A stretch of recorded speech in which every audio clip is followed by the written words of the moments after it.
जगद्गुरु तुकाराम महाराज या अभंगामध्ये संत संगतीचं महत्त्व सांगतात। सज्जनो, जीवनामध्ये संगतीला फार महत्त्व आहे बघा। माणूस घडतो तोही संगतीनं, माणूस बिघडतो तोही संगतीनं, माणसाचं उत्थान होतं तेही संगतीने होतं, माणूस लयाला जातो तोही संगतीने जातो, माणसाचं कल्याण होतं तेही संगतीने होतं, माणसाचं पतन होतं तेही संगतीने होतं। पतन उद्धार संघाचा महिमा, तेजावे आत्मा संत जेने किंवा संत सेवे। पतन आणि उद्धार हा जीवनात संघाचा महिमा आहे। लक्ष देऊन कीर्तन आहे का बरं का, विषय छान आहे। पतन आणि उद्धार हा जीवनात संघाचा महिमा आहे।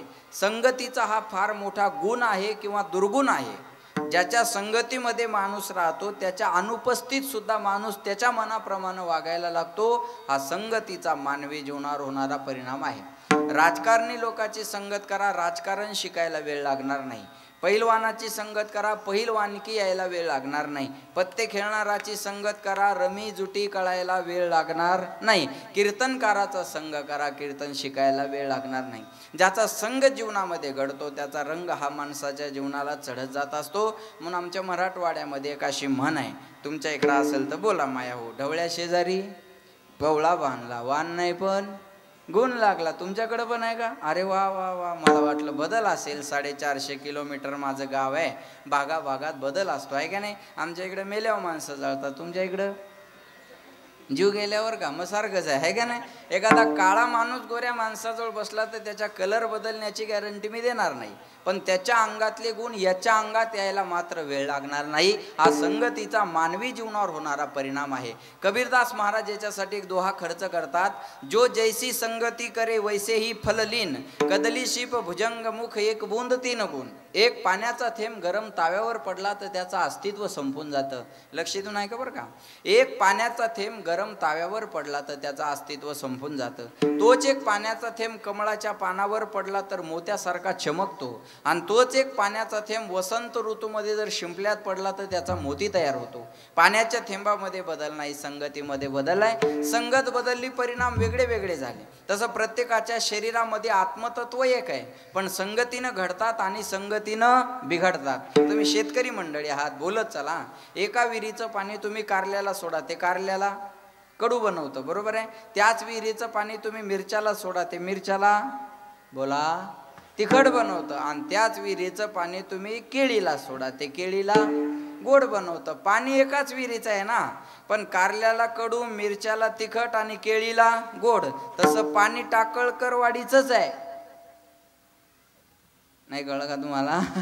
पण काही मिरच्यासारखे तिखट असतील, काही कारल्यासारखे कडू असतील, तर काही सप्ताहाला येऊन कीर्तन ऐकणारे केळीसारखे गोड माणसं असतील, बरोबर। पाणी टाकळकरवाडीचंच आहे, पाणी एकाच विहिरीचं आहे, पण संगतीचे परिणाम आहेत, बरोबर आहे का नाही। म्हणून महाराज म्हणतात, ज्याचा संग जीवनामध्ये घडतो त्याचा रंग हा माणसाच्या जीवनाला चढत जात असतो। म्हणून जीवनामध्ये संगत महत्त्वाची आहे। लक्ष देऊन आहे का। कनिष्ठाचा संघ जीवनामध्ये घडला तर कनिष्ठ अवस्था प्राप्त होते, मध्यमाचा संघ घडला तर मध्यम अवस्था प्राप्त होते, आणि वरिष्ठाचा संघ जीवनामध्ये घडला तर वरिष्ठ अवस्था प्राप्त होते। कनिष्ठाचा संघ, मध्यमाचा संघ आणि वरिष्ठाचा संघ, मोठ्याची संगत माणसाला जीवनामध्ये घडावी। मोठ्याच्या संगतीत आलं की मोठं व्हायला वेळ लागत नाही। वाल्या कोळ्याच्या जीवनातलं उदाहरण घ्या। वाल्या कोळ्याने एवढं पाप केलं होतं, तेवढे पापी आपण निश्चितच नाही। वाल्या कोळ्याच्या पापाची गणना सुद्धा करता आली नाही, अपार पाप केले होते। आणि अपार कशाला म्हणतात? ज्याचा अंतही नाही आणि पारही नाही, याला म्हणतात अपार। पण एवढा पापी असणारा वाल्या कोळी, त्याला नारदाची संगत झाली, आणि वाल्या कोळ्याचे वाल्मिक ऋषी झाले। केले रामायण रामादे बा, कोळी याची कीर्ती वाढली गहन, केले रामायण रामादे। भारताचे आद्य कवी म्हणून ज्यांना विभूषित केलं जातं ते पूर्वी डाकू होते, याचा आपण कधीतरी विचार करावा आणि आपल्या जीवनात बदल करून घ्यावा, हे महत्त्वाचं आहे।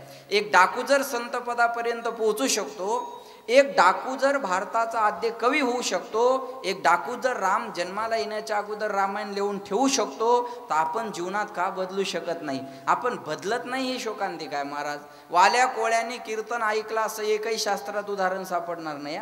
वाल्या कोळी कोणाच्या कथेला जाऊन बसले हेही उदाहरण सापडणार नाही। 2 शब्द कानावर पडले आणि जीवनात बदल करून घेतला। आपण बदलत नाही, ही शोकांतिका आहे। आपण एखाद्याच्या कपाळाला गंध बघावा, आपल्याला वाटतं सज्जन माणूस, आपण त्याच्या बायकोला म्हणावं, बाई तुम्ही भाग्यवान आहात का बाबा, तुमचे मालक बघा ना किती सुंदर गंध लावतात. ती बाई म्हणते, महाराज तुम्ही त्याच्या गंधावर जाऊच नका, ते रोज कीर्तनाला गेले की नवीन चपलाचा जोड घरी घेऊन येतात.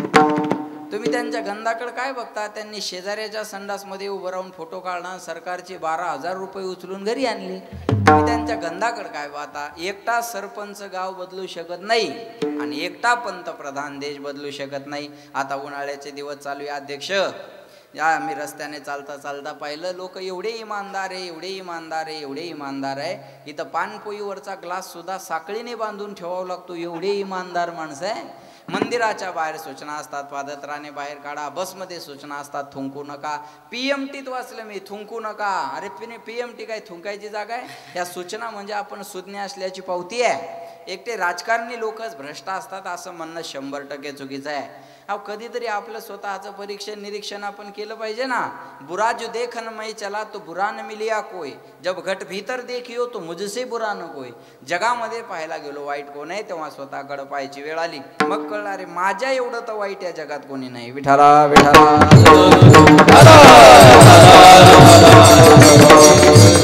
बदलणं हा संसाराचा धर्म आहे. बदललं पाहिजे माणसानं, बरोबर आहे का नाही. चेंज पाहिजे ना जीवनामध्ये. का हो, गाडी चेंज करतात, कपडे चेंज करतात, मोबाईल चेंज करतात, मग स्वभाव का नाही करत?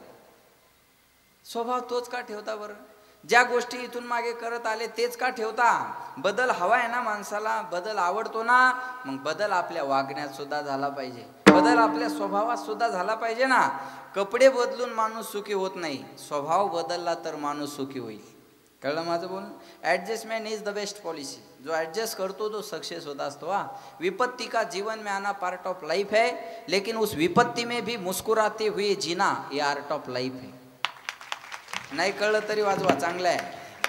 संकट येत राहतात, त्याला हसतमुखानं सामोरं जाऊन आपलं जीवन यशस्वी करणं ही जीवन जगण्याची कला असते. Art of life, art of living. लक्षात ठेवा बरं का. बदललं पाहिजे. वाल्या कोळ्याच्या जीवनात 2 शब्द कानावर पडले आणि बदल झाला, आणि वाल्या कोळ्याचे वाल्मिक ऋषी झाले.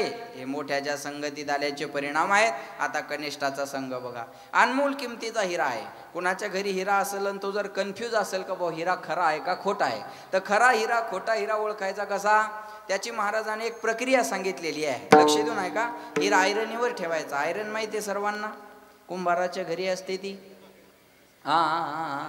जागे आहे ना, सोनाराच्या, बरोबर, लोहाराच्या सोनाराच्या घरी असते आहे का नाही. आतापर्यंतच्या लोकांना आयरन पाहायला मिळते आणि कळते. इथून पुढच्या पिढीला आयरन पाहायला मिळणार नाही आणि कळणार सुद्धा नाही. बाळाओ तुम्ही आयरन पाहिली का रे?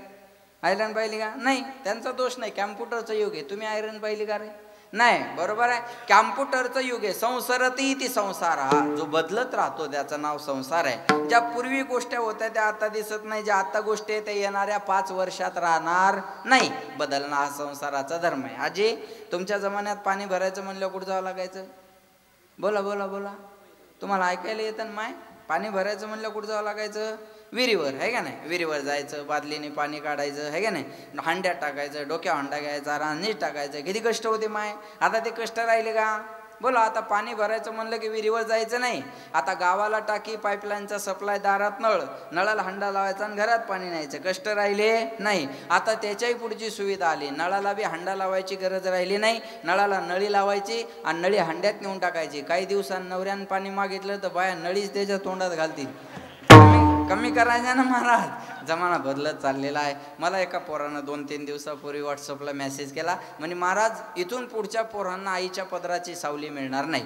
म्हणलं तू काय शास्त्रज्ञ आहे का? जग बुडणार आहे का? भूकंप होणार आहे का? प्रलय येणार आहे? इथून पुढच्या पोरांना आईच्या पदराची सावली का मिळणार नाही? अहो म्हणे सोपं आहे महाराज, इथून पुढच्या आया जीन्स पॅन्ट आणि टी-शर्ट घालणार, पदरच राहणार नाही, तर सावली मिळायचा प्रश्नच नाही ना. जमाना बदलत चाललेला आहे, बरोबर आहे. आता बघा या जुन्या बायांच्या कपाळावर केवढं मोठं कुंकू आहे. माझी आई पण लावते बरं का, बायको नाही. नाही जे आहे ते रिअल आहे, त्याच्यात काय, बरोबर आहे का. आता हे मोठं कुंकू लावतात ना माय, कशामुळे लावतात मोठं कुंकू माहिती आहे? त्याच्या मागचा भाव काय माहिती आहे का तुम्हाला? जेवढं मोठं कुंकू तेवढं मोठं माझ्या धन्याचं आयुष्य असावं, हे त्याच्या मागचा एक प्रेमळ भाव आहे, बरोबर आहे का नाही. मोठं जेवढं कुंकू तेवढं मोठं माझ्या धन्याचं आयुष्य असावं. आता धनी एवढा बारीक करून ठेवला, बरोबर आहे ना.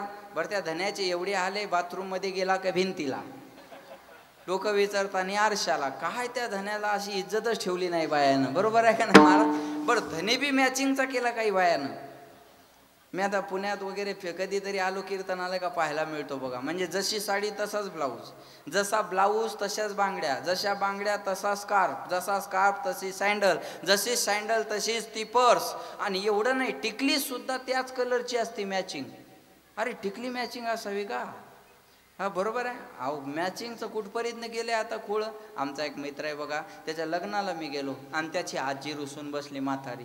अरे म्हणलं लग्न लावून घ्या ना. म्हणे महाराज नवरदेवाची आजी रुसून बसली. म्हणलं काय झालं त्यांना रुसायला? जा म्हणे तुम्हीच विचारा. मी गेलो, म्हणलं आजी काय झालं रुसायला? काय नाही म्हणे महाराज, पोरायनं साडी राणी कलरची आणली आणि ब्लाऊज पीस दुसऱ्याच कलरचा आणला, मॅचिंग होईना. म्हणलं डंगरी या वयात काय करायची तुला मॅचिंग? व लग्नाला उशीर झाला आणि काय करायची मॅचिंग? नाही नाही म्हणे काल मला काय जीव नाही का म्हणे. म्हणलं आता काय करावं बाबा. एका पोराला म्हणलं जाय आणि एक राणी कलरचा ब्लाऊज पीस, राणी कलरचा ब्लाऊज पीस आणला आणि माझ्या हातात दिला. म्हणे महाराज घाला तिच्या मड्यावर. असंच म्हणतात बरं का, जे आहे ते आहे. हा असं घाला तिच्या मड्यावर. मी गेलो, म्हणलं हे घ्या राणी कलरचा ब्लाऊज पीस. आणि म्हातारी हसली ना. म्हणलं आता झालं का मॅचिंग? हो म्हणे महाराज आता राणी कलरला राणी कलर मॅच झाला. म्हणलं पांढऱ्या केसाला शेंदूर लावती का आता? हा अरे काहीतरी थांबलं पाहिजे ना कुठंतरी. विठाला विठाला बदललं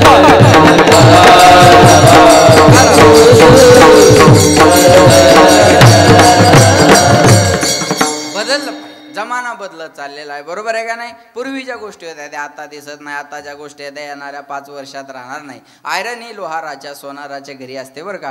हिरा आयरनीवर ठेवायचा आणि त्या हिऱ्याला वरून घणानं मारायचं. ऐका लक्ष देऊन, खरा जर हिरा असेल संदीप महाराज, एकतर आयरनीत तरी घुसेल किंवा घनात तरी घुसेल, पण फुटणार नाही. खऱ्या हिऱ्याची ओळख आहे, बरोबर आहे बाबा. खरा इथं सोनार बसलेले आहेत. खरा हिरा असेल तर आयरनीत घुसेल, घनात घुसेल, पण फुटणार नाही. हे खऱ्या हिऱ्याची ओळख आहे. तुम्हाला सांगू अजून एक गाड्याचे जे चेजेस उचलायचे असतात ना, त्याच्या बेल्टमध्ये हिरे टाकलेले असतात. म्हणजे एवढं वेट सहन करू शकतो तो, लक्षात ठेवा. पण एवढा कठोर आणि कठीण असणारा हिरा ढेकणाच्या संगतीत आला. ढेकणाच्या संगे हिरा जो भंगाला, ऐकताय ना? घनाने न फुटणारा हिरा ढेकणाच्या संगतीत आला तर दुभंगून जायला वेळ लागत नाही. ढेकणाच्या संगे हिरा जो भंगला, कुसंगे नाडला साधू जैसा किंवा तैसा. ढेकणाच्या संगतीत आल्यानंतर हिरा भंगून जातो, या गोष्टीवर माझा विश्वास बसत नाही. आपण परीक्षा करून पाहू. ढेकून माझ्याकडे आहेत, कुणाकडे हिरे असतील तर आणून द्या. हां खऱ्या खोट्याचा निवाडा आपल्याला करायचा नाही. ज्या अर्थी तुकाराम महाराज म्हणतात त्या अर्थी 100% बरोबर आहे. ढेकणाच्या संगतीत आल्यानंतर हिरा भंगून जातो, याला महत्त्व देऊ नका. महत्व अर्ध्या चरणाला द्या. करण्याचा आवाज कमी करा. कुसंगे नाडला साधू जैसा किंवा तैसा. सामान्य जीव कुसंगाने बिघडल याच्यात नवल नाही. माझ्याकडे लक्ष द्या. सामान्य जीव कुसंगानं बिघडल याच्यात नवल नाही. तुम्ही आम्ही कुसंगानं बिघडू याच्यात नवल नाही. महाराज म्हणले साधू सुद्धा कुसंगानं बिघडू शकतो. साधू सुद्धा. त्याला पंचतंत्रामध्ये उदाहरण आलेलं आहे. असंग संग दोषेन साधो यांती विक्रियाम दुर्योधन प्रसंगेन भीष्मगोर्णिगतः. भीष्माचार्यासारखे भगवत भक्त, भीष्माचार्यासारखे इच्छामरणी, भीष्माचार्यासारखे धनुर्धारी, त्यांना सुद्धा विराटाच्या घरी गायी चोरायला जाण्याची इच्छा होती. का? माझ्याकडे लक्ष द्या. केवळ दुर्योधनाची संगत केल्यामुळं आणि दुर्योधनाच्या घरचं अन्न खाल्ल्यामुळं. बघा, म्हणून वाईट माणसाच्या संगतीत राहण्यापेक्षा एकटं राहणं परवडलं. संग मत करो राजा का, संग मत करो राजा का, पता नहीं कब रुला दे. संग करो संतन का, पता नहीं कब हारी से मिला दे. लक्षात ठेवा. राजाच्या संगतीत गेले तर एक ना एक दिवस रडण्याची वेळ येईल आपल्यावर. पण संताच्या संगतीत गेले ना, एक ना एक दिवस जगाचा मालक भेटल्याशिवाय राहणार नाही. वाईट माणसाच्या संगतीत राहण्यापेक्षा एकटं राहणं परवडलं. लक्षात ठेवा. जैसा खावे अन्न वैसा होवे मन. आदिनाथ. जैसा खावे अन्न वैसा होवे मन, जैसा पिवे पाणी वैसे बोले वाणी. माझ्याकडे लक्ष द्या बरं का. अन्नात बदल झाला तर मनात बदल होतो, आणि पाण्यात थोडा जरी बदल झाला तर लक्ष दे ना. हां, पाण्यात बदल झाला का वाणीत बदल होतो. म्हणून सज्जना सांगाती करावा उपवास, दुर्जनाचा गोड घास खाऊ नये. सज्जन माणसाच्या संगतीत उपवाशी राहायची जरी वेळ आली तर जीवनातलं भाग्य समजा. आणि दुर्जनाच्या घरी पक्वान्न जरी खायला मिळालं तर जीवनातलं दुर्भाग्य समजा. लक्षात ठेवा, कनिष्ठाचा संग कनिष्ठ अवस्था, मध्यमाची संगत मध्यम अवस्था. म्हणून जीवनामध्ये संगत महत्वाची आहे. ठीक आहे महाराज, संगत महत्वाची आहे आम्हाला कळालं. मग कुणाच्या संगतीत गेल्यानंतर मानवी जीवनाचं कल्याण आहे? मानवी जीवनाचं कल्याण कुणाच्या संगतीत गेल्यानंतर आहे. कुणाच्या संगतीत गेल्यावर सुख मिळणार आहे. आणि आपण कुणाच्या संगतीत जातो म्हणजे कोणता औषध घेतल्यावर रोग बरा होणार आहे आणि आपण कोणतं घेतो. सरळ सरळ आहे. जन्माला आलेला जीव हा 4 गोष्टीच्या संगतीत जाणं शक्य आहे. त्या 4 गोष्टी कोणत्या आहेत बघा. प्रथमतः एक जीव हा जड वस्तूच्या संगतीत जाऊ शकतो. दुसरा मुद्दा, एक जीव हा जीवाच्या संगतीत जाऊ शकतो. तिसरा मुद्दा, एक जीव हा देवाच्या संगतीत जाऊ शकतो. आणि चौथा मुद्दा, एक जीव हा संताच्या संगतीत जाऊ शकतो. 4 जोड्या लक्षात ठेवा. बोलत चला. जीव जडाची संगत 1, जीव जीवाची संगत बोला 2, जीव देवाची संगत 3 आणि जीव संताची संगत 4. या 4 पैकी आपल्या जीवनाचं कल्याण कोणाच्या संगतीत गेल्यानंतर आहे हे आपल्याला पाहिजे. प्रत्येकाचं एक एक उदाहरण पहा. जीवाने जर जड वस्तूचा संग केला तर सुख मिळेल का? आता जड म्हणजे काय कळायला पाहिजे ना. जड म्हणजे अचेतन, ज्याच्यामध्ये चेतना नाही ते झालं जड. हा माईक जड आहे, हलवला तर हालतो, नाही तर स्वतःहून कुठं जातो का? नाही, म्हणजे याच्यामध्ये चेतना नाही. या माईक मध्ये जशी चेतना नाही तसं वेदांत शास्त्र सांगतं आपण ज्या संसाराची संगत करतो त्या संसारात सुद्धा चेतना नाही. मग अचेतन अशा संसाराचा संग केला आणि सुख मिळालं असं मानणारा एकही महात्मा आतापर्यंत त्या जगाच्या पाठीवर झाला नाही. दुःख बांधवडी आहे हा संसार, सुखाचा विचार नाही मोठे. विचार सुद्धा सुखाचे नाही. सुख तर लांब राहिलं महाराज. भगवंताने याला बोर्ड लावलेलं आहे, दुःखालयम शाश्वत. याच्यामध्ये शाश्वत दुःख भरलेलं आहे. दुःखालय म्हणजे दुःखाचं भांडार, औषधालय म्हणजे औषधीचं भांडार, ग्रंथालय म्हणजे ग्रंथाचं भांडार, पुस्तकालय म्हणजे पुस्तकाचं भांडार, विद्यालय म्हणजे विद्येचं भांडार, देवालय म्हणजे देवाचं भांडार. तसं हे दुःखालय आहे. महाराज म्हणले या संसार नगरीत बाजार भरला पण तो बाजार दुःखाचा आहे. सुख संसार नगरीत बाजार भरला पण तो बाजार कशाचा आहे? दुःखाचा बाजार आहे. मग दुःखाच्या बाजारात गेल्यावर दुःखच मिळेल ना, बरोबर आहे का नाही? ज्या लाईनला गेले त्या लाईनला तेच दुकानं असतात ना. डॉक्टर लाईनला गेले दवाखाने, सोनाराच्या लाईनला गेले सोनार, कापड दुकानच्या लाईनला गेले कापड. भलेही दुकानातल्या क्वालिट्या वेगळ्या असतील पण कापडाच्याच असतील ना, बरोबर आहे का नाही? मग महाराज म्हणले या संसारात विचार सुद्धा सुखाचे नाही. सुख तर लांब राहिला. जागेपणी तर संसार कुणाला सुख देत नाही, पण स्वप्नात सुद्धा संसाराकडून कोणी सुखाची अपेक्षा करायची नाही. स्वप्नात दुःख कसं मिळतं बघा, सांगतो उदाहरण. एक मुलगा मुंबईला राहिला होता. लग्न ठरलं म्हणून गावाकडे आला. लग्न झालं, बायकोला घेतलं, मुंबईला गेला. पोरं आता भानगडीत पडत नाही. हम दो हमारे दो, पहिले दो जाने दो, गोइंग टू वृद्धाश्रम. बायकोला घेतलं, मुंबईला गेला. मुंबई म्हणजे जागेची कमतरता. मग 10x10ची खोली केली आणि आपला संसार त्या रूममध्ये त्यानं थाटला. एक दिवाण आहे, टी व्ही आहे, फ्रीज आहे, कूलर आहे, काय दोघांना जेवढ्या आवश्यक वस्तू लागतात तेवढ्या 10x10च्या खोलीत मांडल्या. आणि 1 महिना झाले सुरळीत संसार चालला. एक दिवस दोघंही पती पत्नी पलंगावर झोपले. झोपल्यानंतर हा म्हणतो का ग, या एका पलंगावर 10x10च्या खोलीत आपण 2 जण मोकळे झोपलो, पण आलं की बिघडतं. बायको म्हणे काय? तो म्हणे आपल्याला मुलगा झाला तर झोपवावा कुठं. त्यानं अशी कल्पना केली. लग्न झाल्यानंतर अशा कल्पना करणं साहजिक आहे. तुमच्या इकडे मला माहिती नाही, आमच्या इकडे लग्न झालं की दुसऱ्या दिवशी नवरदेव नवरीला आंघोळ घालतात बघा. त्याला हळद फेडायचा कार्यक्रम म्हणतात, बरोबर आहे का? तुम्ही ब्रह्मचारी आहेत का सगळे? अरे मग बोला ना, बरोबर आहे ना?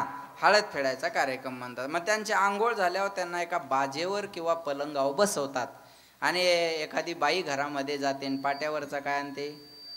बोला ना, वरवटा आणते, बरोबर आहे? ते वरवटा म्हणजे कोण असतं? माय बाळ असतं, बाळ आहे का नाही? त्याला टोपरं घालायचं, त्याला बाळू त्यात गुंडाळायचं आणि ते वरवटा म्हणजे लेकरू असं समजायचं बरं का. आदिनाथ कमलेशला नाही माहिती.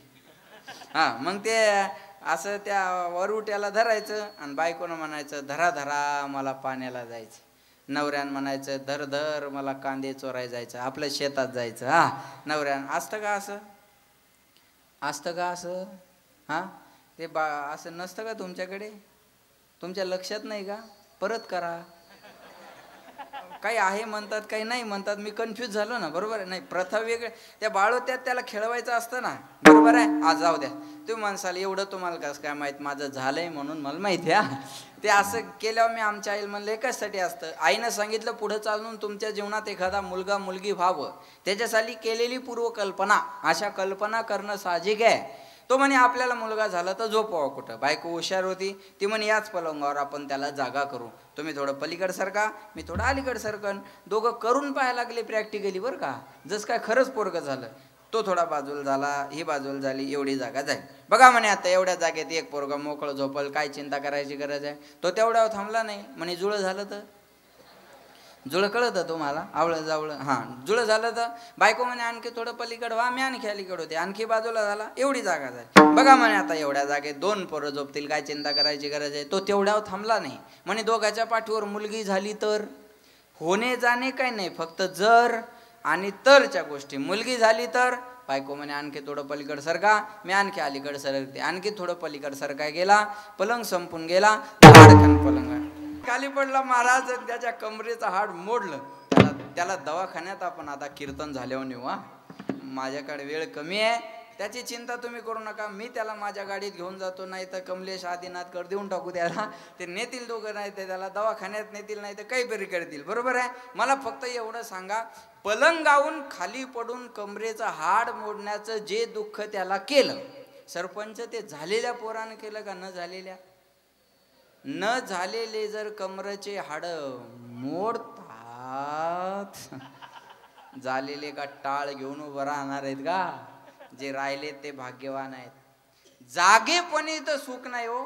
स्वप्नातल्या मुलांना कंबरड मोडायचं दुःख पदरात पाडलं, म्हणून संसाराचा संघ आपल्या फायद्याचा नाही. आपण आता दुसरा मुद्दा घ्या. जीवाने जर जीवाचा संघ केला तर सुख मिळेल का? ऐका, संसारात जडत्व नावाचा दोष होता, जीवामध्ये चेतना आहे. मला सांगा, एक जीव दुसऱ्या जीवाच्या संगतीत चालला, ऐकताय ना लक्ष देऊन? जो संगतीत चालला तो दुःख घेऊन चाललाय, आणि ज्याच्या संगतीत जायचंय त्याच्याकडं अगोदर पासूनच दुःख आहे.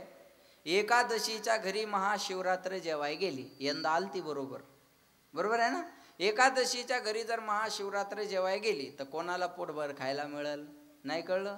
उघड्यापाशी रातभर, इथं कळलं आपल्याला. पांघरायला कोणाला भेटणार आहे? चला बोला. 2 दुःखी जीव एकत्र आले नागरे महाराज तर सुखाची चर्चा होणार नाही. प्रत्येकाच्या जीवनात दुःख आहे. जो देखे सो दुखिया बाबा, सुखिया कोई नहीं. राजा दुखिया, प्रजा दुखिया, दुखिया धन बैरागी. कोई तन दुखी, कोई मन दुखी, कोई धन बिन रहत उदास. थोडे थोडे सब दुखी, सुखी राम के दास. प्रत्येकाच्या जीवनात दुःख आहे, फक्त प्रत्येकाचं दुःख वेगळं वेगळं आहे. कळतं माझं बोलणं? इथं सकाळी उठल्यानंतर 2 प्रकारची माणसं रस्त्याने पळताना दिसतात. कशासाठी पळतात बघा? काही पोट भरण्यासाठी पळतात, काही पोट कमी करण्यासाठी पळतात. कुणाला पोट भरण्याचं दुःख आहे तर कुणाला पोट कमी करण्याचं दुःख आहे, पण दुःख आहे ना. दुःख नाही असा माणूस नाही. नच इंद्रस्य सुखम किंचित न सुखम चक्रवर्ती ना सुखमस्ती विरक्तस्य मुनेरे कांत जीवना. चक्रवर्ती राजाला जाऊन जरी विचारलं सुखी आहे का तर नाही सांगेल. इंद्राला जरी विचारलं सुखी आहे का तर नाही सांगेल. सध्या देवेंद्राला जरी विचारलं सुखी आहे का तर नाही सांगेल. प्रत्येकाच्या जीवनात दुःख आहे, फक्त प्रत्येकाचं दुःख वेगळं वेगळं आहे. दुःख नाही असा माणूस आहे का? सांगा.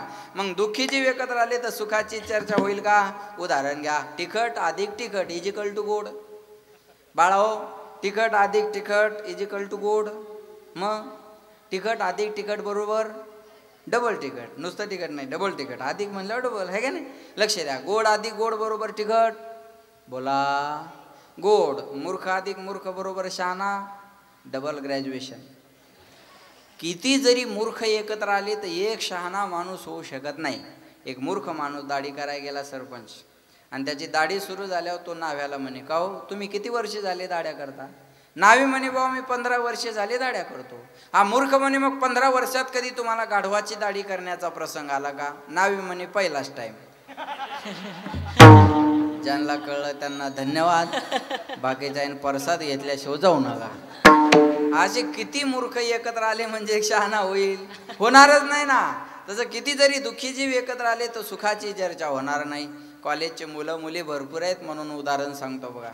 एक मुलगा कॉलेजला निघाला, आणि कॉलेजला निघाल्याच्या नंतर माझ्याकडे लक्ष देऊन आहे का, कॉलेजला निघाला आणि बसमध्ये बसला, आणि बसमध्ये बसल्यानंतर कंडक्टरनं काय केलं, सर्वांचे तिकीट काढून झाले की एक असतं बघा, तिकीट काढून झाले की काउंटिंग करतात, तिकीट किती आहे आणि प्रवासी किती आहे. झालं असं होतं, प्रवासी कमी भरत होते आणि एक तिकीटचं शिल्लकचं गेलेलं होता. कंडक्टर म्हणे आजपर्यंत माझ्या कारकिर्दीमध्ये प्रवासी जास्त आणि तिकीट कमी, अशा घटना भरपूर घडल्या, पण आता तिकीट जास्त आणि माणसं कमी, असा कोण असावं बाबा इमानदार का ज्यानं 2 तिकीट घेतले. तपासणी अंतर्गत कळालं की त्या कॉलेजला जाणाऱ्या पोरानं 2 तिकीट काढले. कंडक्टर म्हणे तिकीट काढलं का? म्हणे हो. म्हणे किती? तर म्हणे 2. म्हणे 2 कशाला काढले? अहो म्हणे रस्त्यात एखादं जर पडलं आणि पुढं जर गाडी चेकिंग झाली तर एखादं जवळ शिल्लक असावं.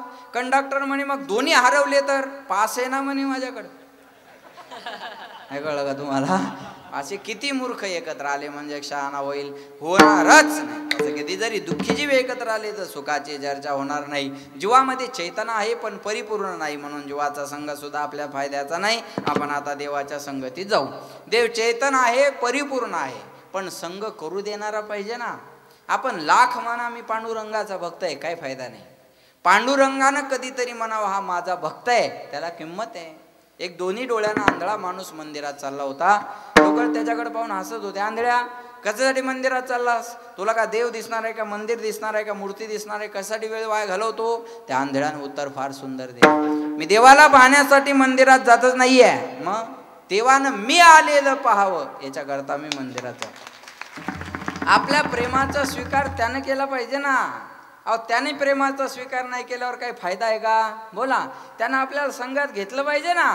एखाद्या माणसाच्या घरी भरपूर काही असतं, बरोबर आहे का नाही? तो आम्हाला गेलं की दाखवतो, महाराज हा बंगला आहे, हा हॉल आहे, हा बेड आहे, हा किचन आहे, हा डायनिंग आहे, ही पोरांची स्टडी रूम आहे, ही गेस्ट रूम आहे, हे माझं देवघर आहे, ही माझी तिजोरी आहे, याच्यात एवढे पैसे आहे, पण सप्त्याला मी रुपया देत नाही. काय जाळायचे का त्याच्या पैशाला? चला बोला, काय फायदा आहे? फायदा काय त्याच्या पैशाचा? चला बोला, काहीच फायदा नाही महाराज. तसं देव मोठा आहे पण आपल्याला जवळ घेणारा पाहिजे ना. मग आपल्याला जवळच घेत नाही म्हणल्यावर फायदा आहे का? म्हणून देवाचा संघ सुद्धा आपल्या फायद्याचा नाही. आपण आता संतांच्या संगतीत जाऊ. संत चेतन आहेत, परिपूर्ण आहेत आणि संघ करू देणारे सुद्धा आहेत. ठीक आहे महाराज, तुम्ही म्हणता म्हणून आम्ही संतांच्या संगतीत येऊ, पण आमचा फायदा काय?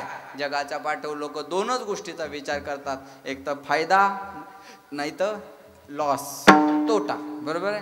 नॉट तोटा, बरं का? लक्षात ठेवा, फायदा नाही तर लॉस, तोटा. मूर्खातला मूर्ख व्यक्ती सुद्धा फायद्याशिवाय प्रवृत्त होत नाही. हे कीर्तनाला येता वेळेस लोक आम्हाला 100 फोन करतात, महाराज कुठपर्यंत, महाराज कुठपर्यंत, महाराज कुठपर्यंत, महाराज कुठपर्यंत. कीर्तन झालं, जातानी महाराज कुठं उलथून मेला, गरज नाही लोक. खरं बोला इमानदारीनं, ज्या ज्या कीर्तनकारांचे कीर्तन झाले त्यांना तुम्ही पोहोचले म्हणून फोन केला का? मायच्यानं सांगा, नाही केला. मग आम्ही काही पोरांचे नावं का घेतो? ते आमच्यासोबत 2 तास नसतात, 12 महिने असतात. आता मी 2-3 वेळे यांचे नाव मुखातून आले. अहो आमदार आलं तर त्याचं नाव घ्यायचा कंटाळा येतोय आम्हाला. मग या पोरांचे नाव का येतात? हे 2 तासच आमच्याशी जुटलेले नाही आहेत. ते इथं यायच्या अगोदरही आमच्याशी जुटलेले आहेत आणि घरी पोहोचेपर्यंत बी जुटलेले आहेत. बरं इकडे तारीख नसली तरी आहेत. समर्पण करा ना. समर्पणाशिवाय तुम्हाला प्रेम कसं काय मिळेल? Give the respect, take the respect. तुम्ही ज्याला जशी वागणूक द्याल तो तुम्हाला तशी वागणूक देणार आहे. बरोबर आहे का नाही महाराज सांगा? मतलबानं जग जोडलेलं आहे. मतलब के हे सब संग साथी. प्रेम वेगळं बरं का. काही माणसं आम्हाला पहिल्या फोनमध्ये म्हणतात, महाराज तुमच्यावर प्रेम आहे, आमचं काहीतरी कमी करा. अरे ओळख नाही, पाळख नाही, प्रेम आहे असं कसं काय कमी? बरोबर आहे का? हे कसं काय होईल असं? म्हणजे तुम्ही एका जिल्ह्याचं पाणी पिले, आम्ही देश सोडून बाहेर गेलो, आम्ही आता दुबईचं बी पिऊन आलो ना महाराज. मग आमच्या पुढं चॅप्टरपणा चालेल का सांगा बरं? प्रेम शब्दात व्यक्त होत नसतं, प्रेम कृतीतून व्यक्त करावं लागत असतं. मी तुम्हाला उदाहरण सांगतो प्रॅक्टिकली, इथल्या इथं घ्या. तुमच्या कामाला गडी आहे, गडी कळतो ना तुम्हाला? तुमच्या कामाला गडी आहे, त्यानं जर तुम्हाला 1000 रुपये मागितले तर तुम्ही द्याल का नाही त्याला? बोला हो नाही काहीतरी बोला. द्याल का नाही त्याला? मग 1000 मागितल्यावर 1500 द्याल, 2000 द्याल का? नाही. मग किती द्याल? 1000 रुपये द्याल. ही झाली गरज, ही झाली गरज. पण तुमचं पोरगं मुंबईला चाललं, पप्पा मला मुंबईला जायचंय. कशासाठी? माझ्या परीक्षेचं थोडंसं काम आहे. मग बरं ठीक आहे, पण मला तिथे फी भरायला 4-5 हजार लागणार आहे. बाप म्हणतो ठीक आहे, जायला किती लागणार आहे? तो म्हणतो 2,000 रुपये जायला, 1000 यायला आणि 5,000 फी आहे. आता प्रेम कसं असतं बघा, बाप त्याला फीचे 5,000 रुपये देतो, येण्या जाण्याचे 2,000 रुपये देतो आणि पुन्हा 5,000 रुपये हाताखाली शिल्लक देतो. बाळा हे तुझ्याजवळ ठेव, आडीनडीला तुला उपयोगाला येतील, हे बॅगमध्ये वेगळ्या कप्प्यामध्ये ठेवून दे. याला म्हणतात प्रेम. कामगारानं 1000 मागितले म्हणून तुम्ही त्याला 1000 दिले, ही झाली गरज.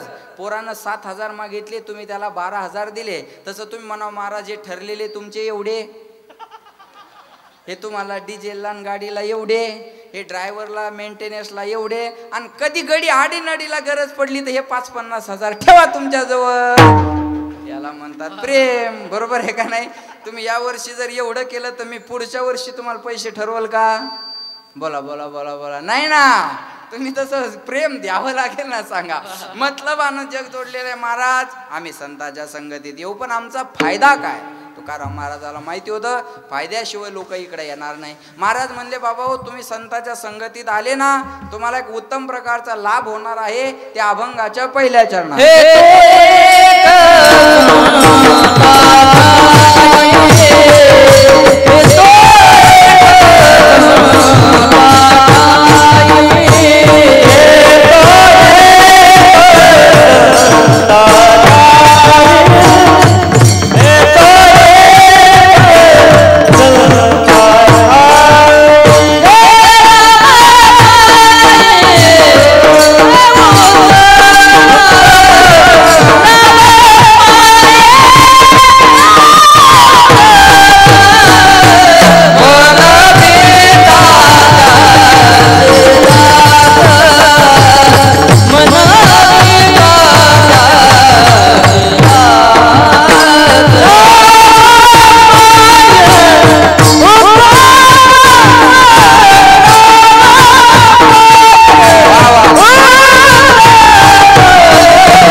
संता ठाई लाभ पायी उत्तम. महाराज म्हणले संतांच्या संगतीत आल्याच्या नंतर तुम्हाला एक उत्तम प्रकारचा लाभ होणार आहे. लक्ष देऊन आहे का बरं का?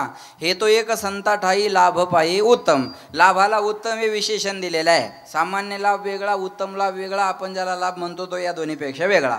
कोण कशाला लाभ म्हणाल सांगता येत नाही. आता इथं कीर्तन संपल्यावर एखादा जाता जाता जर दुसऱ्याची नवी चप्पल घालून गेला तर घरी जाऊन म्हणू शकतो संत दर्शनी हा लाभ. परवा माझी आणली हो, महाराजाचीच हाणाव का सांगावर? खरं खोटं नाही ना. आता कीर्तन ऐकून चपला चोरायच्या सवयी जात नसतील हे किती दुर्भाग्य आहे. उत्तम लाभ म्हणजे भगवंताची प्राप्ती.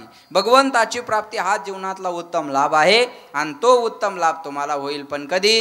संतांच्या संगतीत आल्याच्या नंतर. हरिप्राप्तीसी उपाय बोला धरावे संताचे ते पाय. संताविन प्राप्ती नाही ऐसे वेद देती ग्वाही. ग्वाही म्हणजे साक्ष बरं का.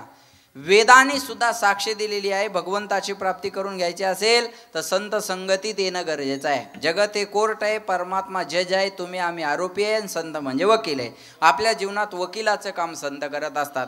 तुम्ही डायरेक्ट देवाकडे जाल तर देव जवळ घेणार नाही, संताच्या मार्फत जाल तर देव डावलणार नाही. मी उदाहरण सांगतो म्हणजे कळेल. आमदाराला खासदाराला भेटायचं, डायरेक्ट भेटता येतं का? बोला नाही. मध्ये कोणाची भेट घ्यावं लागते? पीएची. काय घ्यावं लागतं? अपॉइंटमेंट. बरोबर. आणि मग पीएनं दिलेल्या वेळेत आमदाराला खासदाराला भेटता येत.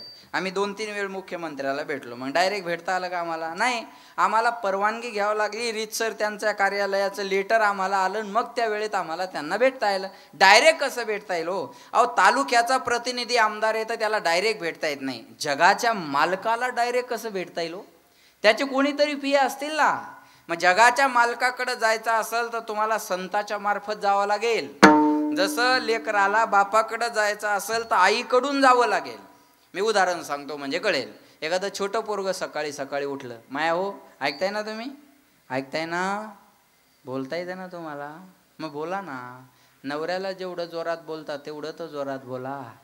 त्याचा तर आवाज एका मिनिटात दाबते म्हणा महाराज. इथं कशी बोलू तशीच बोल मग आता, आहे का नाही? बघा, एखादा छोटं पोरग सकाळी सकाळी उठलं. आता लहान मुलं सकाळी सकाळी एकदम सुंदर दिसतात, आहे का नाही? डोळ्याला चिपडं, नाकातून गंगा यमुना, घाणीनं भरलेलं, माशा लागायलेल्या, एकदम घाणेरडं पोरगा अंगणात बसलेलं आहे. बघा, सकाळी सकाळी लेकराची अवस्था तशीच असते. ते गरीबाचा असो, नाही तर श्रीमंताचा असो, नाही तर महाराजाचा असो, त्याला काय लेकरू आहे ते सकाळी सकाळी तसंच दिसणार. बरोबर आहे? एकदम घाणेरडं पोरगा अंगणात बसलेलं आहे आणि त्याचा बाप चालत आला. बाप आल्यावर पोराला आपण घाणीनं भरलेले आहोत हे कळत नसतं, पण बाप कळत असतो. पोरग बापाकडे हात करतं, बाबा मला घ्या. बाप त्याच्यापर्यंत जातो, पण ते जवळ आल्यावर घाणीनं भरलेल्या, माशा लागायलेल्या पाहिल्या. बाप म्हणतो, हट. घाणेरड्या लेकराला बाप कधी जवळ घेत नाही. जे जे बाप झाले त्याला याचा अनुभव आहे. जे नाही झाले त्यांना झाल्यावर येईल, पण ते नाशा सोडून द्या. बरोबर आहे? जे जे बाप झाले त्यांना याचा अनुभव आहे.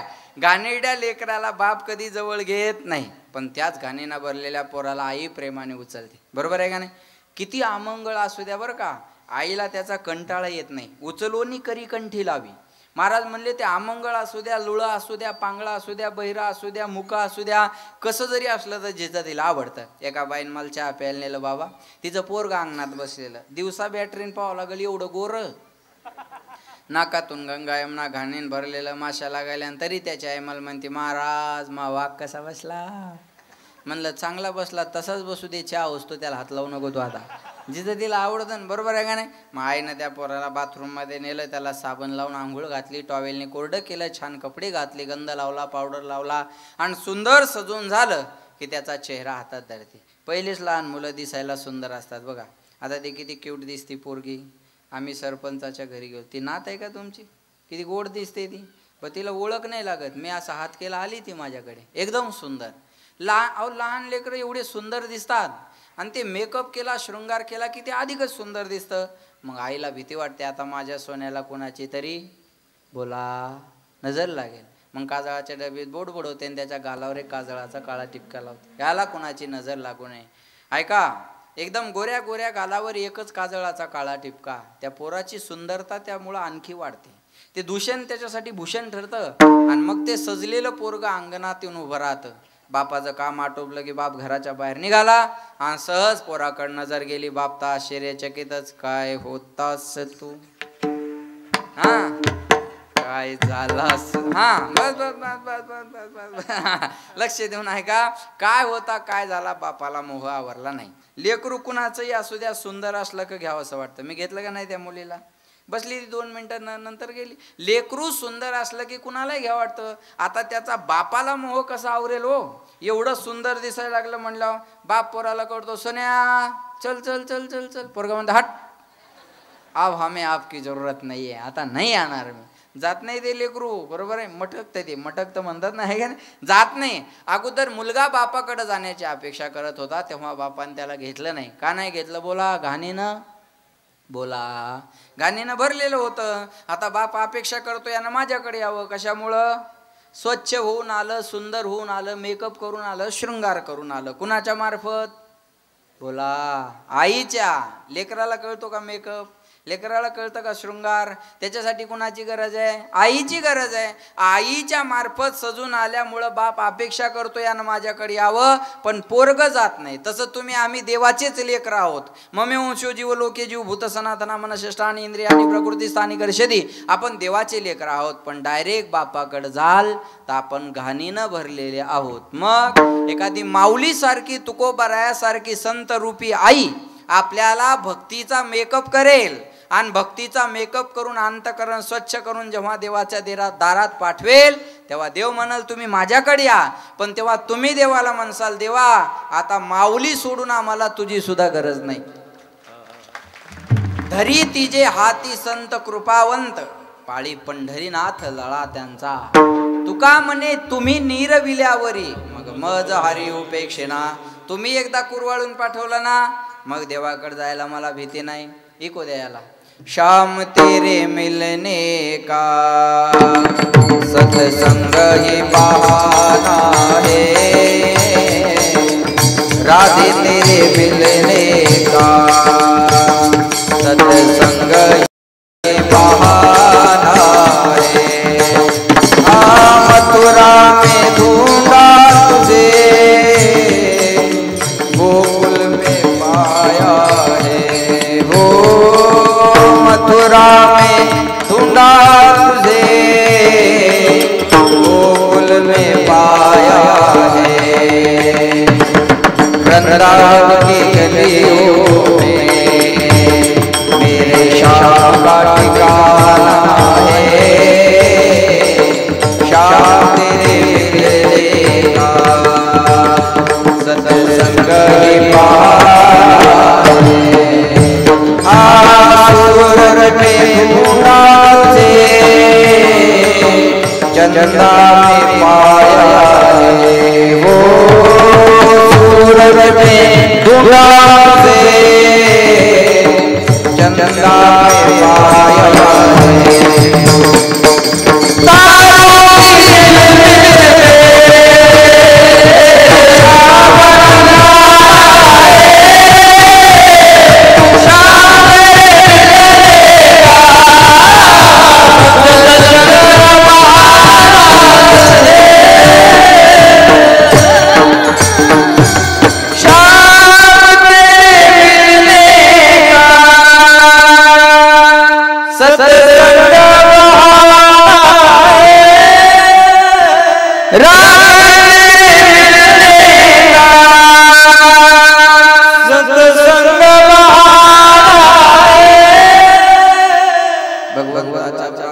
मार्ग जीवनामध्ये काय असेल तर संत संगत आहे. म्हणून संताची संगती मनोमार्ग बोला आकळावा श्रीपती येणे पंथे. संत समागमे धरावी आवडी करावी तातडी प्रपंचाची. बोला बोला बोला परमार्थी आहे की म्हणायची परमार्थी पण करायची प्रपंची. लोक राहतात संतांच्या संगतीत पण देव भेटावा म्हणून नाही, प्रपंच चांगला व्हावा म्हणून. महाराजाला घरी नेता कशामुळं याचे पाय आपल्या घराला लागल्यावर आपलं काहीतरी बरं होईल आहे का नाही. कीर्तन झाल्यावर तुम्ही माझ्या पाया पडणार का, तुमचं दुःख दूर व्हावून माझ्या बोकांडी पडावं, दुसरं आहेच काय त्याच्यात. आपण साधन भक्ती निवडलंय पण साध्य तर प्रपंचच आहे ना. साधू संतांचं साधनही भक्ती आणि साध्य सुद्धा भक्ती, हा त्यांच्यातला ना आपल्यातला फरक आहे. एक तर आपल्याला संत संगत आवडत नाही महाराज, विषयाच्या सुखात गुरफटलेली माणसं आहे. विषयों के बंदे से बांधा गया तो संत समागम को भूल गया. क्या किया क्या किया क्या किया रे जीवन गवा दिया, जीवन गवा दिया, जीवन गवा दिया रे जीवन गवा दिया, जीवन गवा दिया, जीवन गवा दिया, जीवन गवा दिया, जीवन गवा दिया. इसे पाप को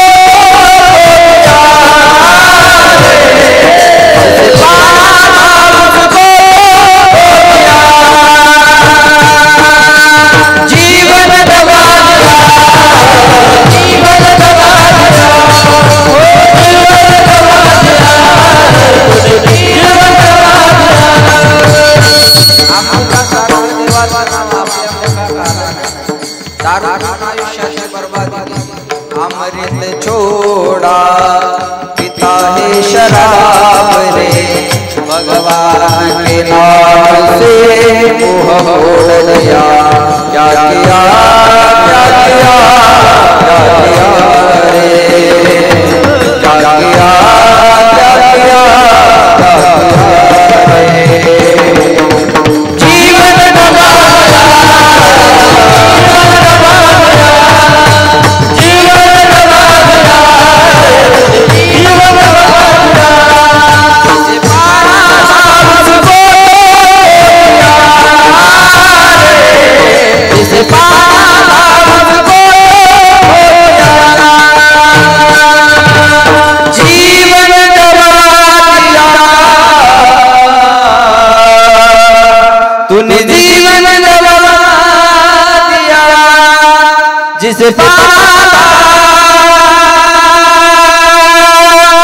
उसको जिसे पाला उसको जीवन गवा दिया तूने, जीवन गवा दिया। ज्याला मिळवायचं त्याला आपण हरवून टाकलं आणि दारू पिऊन आयुष्याची बर्बादी केली. मी एका पिणाऱ्याला म्हणलं का हो दारू का पिता? तो म्हणे आपल्या जीवनात टेन्शन आहे. म्हणलं मग रोगर प्या ना, कायमचं टेन्शन जाईल. बरोबर आहे ना? बया एखाद्याला म्हणलं दारू का पिता, लक्ष द्या, तो म्हणतो टेन्शन आहे. दुसऱ्याला म्हणलं तुम्ही का पिता, खुशी का दिन आहे. अरे मग सोडतो कधी? टेन्शन आलं तरी दारूच पितो ना, आनंद झाला तरी दारूच पितो, मग सोडतो कधी? बघा एखाद्या पिणाऱ्याला तुम्ही बोला, त्याचे बोलणं मला जरा खोकला येत होता. मी एका पिणाऱ्याला म्हणलं खोकला यायला लागला रे, काहीतरी औषध सांग. ते म्हणे घेता का औषध? म्हणलं खोकला जात असेल तर न घ्यायला काय झालं, 2च झाकण घ्या म्हणे. कळलं तुम्हाला? म्हणलं 2 झाकणात खोकला जाईल? तो म्हणे माझी 12 एकर जमीन गेली, तुमचा खोकला काऊन जाणार नाही सांग. काय सांगता अशा माणसाला? बोला तुम्ही. आता आमच्या गावातलं एक दारू पित होतं, त्याच्या दारूनं किडण्या खराब झाल्या. मग मी त्याला भेटायला गेलो. अरे म्हणलं भल्या माणसा दारूनं किडण्या खराब झाल्या तुझ्या, आता तरी प्यायची बंद कर. असं काही बी बोल नका हो म्हणे महाराज. दारू ब्रँडेड पेत होतो, किडनीतच काहीतरी प्रॉब्लेम असेल. काय सांगा अशा माणसाला तुम्ही. विषयाच्या सुखात गुरुपटून लोकाला संत संघाचा विसर पडला. आवडत नाही लोकाला कीर्तन भजन महाराज. मग ठीक आहे, तुम्ही संत संगत हे साधन सांगितलं, पण तुमच्या साधनावर दोष आहे. कोणता?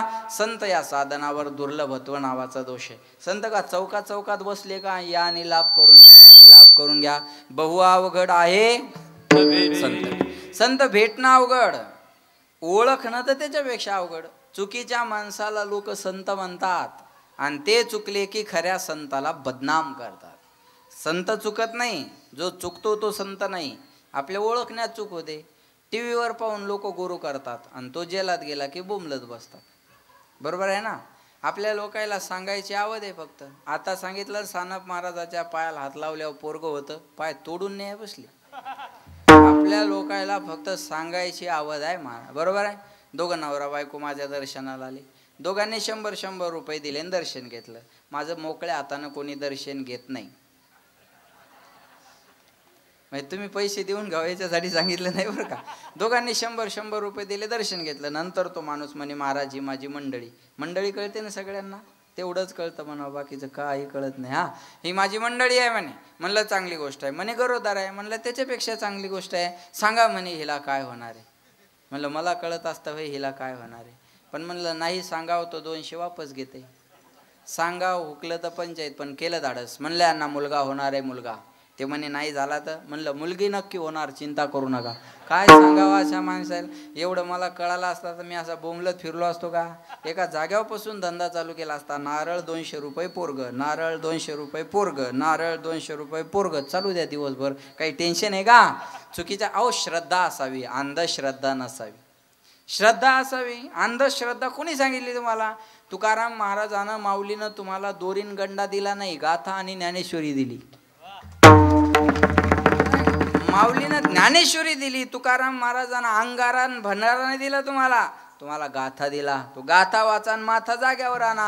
कशाला कोणावर काय विश्वास ठेवता? चुकीच्या माणसावर विश्वास ठेवून आयुष्याची बर्बादी घ्यायला करता. एक वाक्य बोलतो, कळलं तर बघा. जीवनाचं समर्पण जर चुकलं तर जीवनाचं सरपण व्हायला वेळ लागत नाही. आपलं आयुष्य कुणाकडे पाहून समर्पित करावं हे फार महत्वाचं आहे. हे काय कुणासाठी बी मिळालेलं आहे का? कुणाच्याही मागं पळण्यासाठी मिळालेलं नाहीये. अरे हा नरदेह स्वर्गातले देव इच्छा करतात मिळावं म्हणून. म्हणून या जन्मावर, या जगण्यावर शतदा प्रेम करावे. वैतागलेले म्हणतात चिठ्ठी कुठं हरवली यार, का मरतो जगना, चांगलं आयुष्य परत परत मिळत नाही महाराज. लक्षात ठेवा, संत भेटणं अवघड, ओळखणं अवघड. मग आम्हाला देव कसा भेटेल? महाराज म्हणले तरी सुद्धा भेटेल. तुम्ही संताचा दास आहे असं म्हणा, म्हणविता त्यांचे दास. पुढे आस उरेना, कृपादान केले संती, कल्पांती ही सरेना. तुका म्हणे संत सेवा, हेची देवा उत्तम, म्हणविता त्यांचे दास. पुढे आस उरेना.